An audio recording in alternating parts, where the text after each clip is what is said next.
No princípio criou Deus os céus e a terra era sem forma e vazia, e havia trevas sobre a face do abismo, e o Espírito de Deus se movia sobre a face das águas. E disse Deus: haja luz, e houve luz. E viu Deus que era boa a luz, e fez Deus separação entre a luz e as trevas. E Deus chamou a luz dia, e as trevas chamou noite.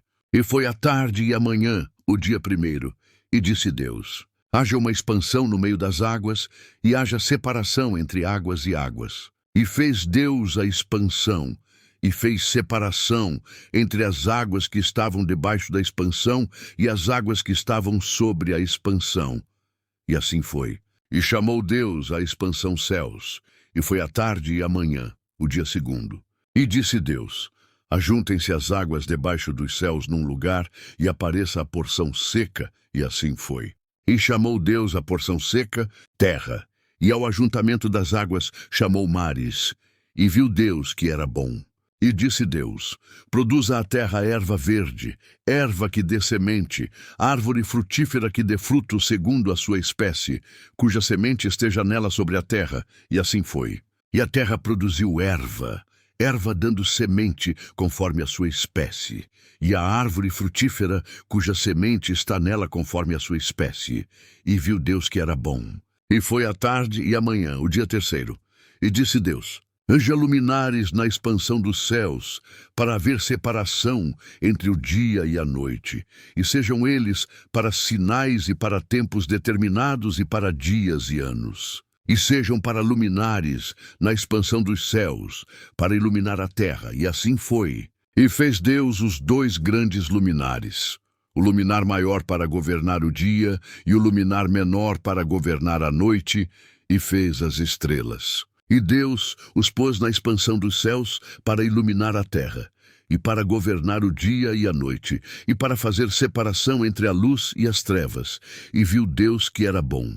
E foi a tarde e a manhã, o dia quarto, e disse Deus: produzam as águas abundantemente répteis de alma vivente, e voem as aves sobre a face da expansão dos céus. E criou Deus as grandes baleias e todo réptil de alma vivente que as águas abundantemente produziram conforme as suas espécies, e toda ave de asas conforme a sua espécie.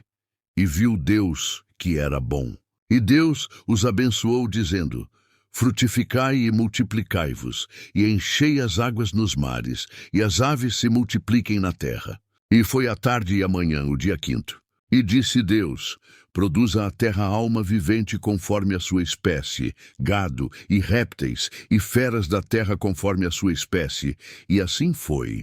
E fez Deus as feras da terra conforme a sua espécie, e o gado conforme a sua espécie, e todo réptil da terra conforme a sua espécie. E viu Deus que era bom. E disse Deus: façamos o homem à nossa imagem, conforme a nossa semelhança, e domine sobre os peixes do mar, e sobre as aves dos céus, e sobre o gado, e sobre toda a terra, e sobre todo réptil que se move sobre a terra. E criou Deus o homem à sua imagem. A imagem de Deus o criou. Macho e fêmea os criou. E Deus os abençoou. E Deus lhes disse: frutificai e multiplicai-vos, e enchei a terra, e sujeitai-a, e dominai sobre os peixes do mar, e sobre as aves dos céus, e sobre todo o animal que se move sobre a terra. E disse Deus: eis que vos tenho dado toda a erva que dá semente, que está sobre a face de toda a terra. E toda árvore em que há fruto de árvore que dá semente, ser-vos-á para mantimento. E a todo o animal da terra, e a toda ave dos céus, e a todo réptil da terra, em que há alma vivente, toda a erva verde será para mantimento. E assim foi. E viu Deus tudo quanto tinha feito, e eis que era muito bom. E foi a tarde e a manhã, o dia sexto.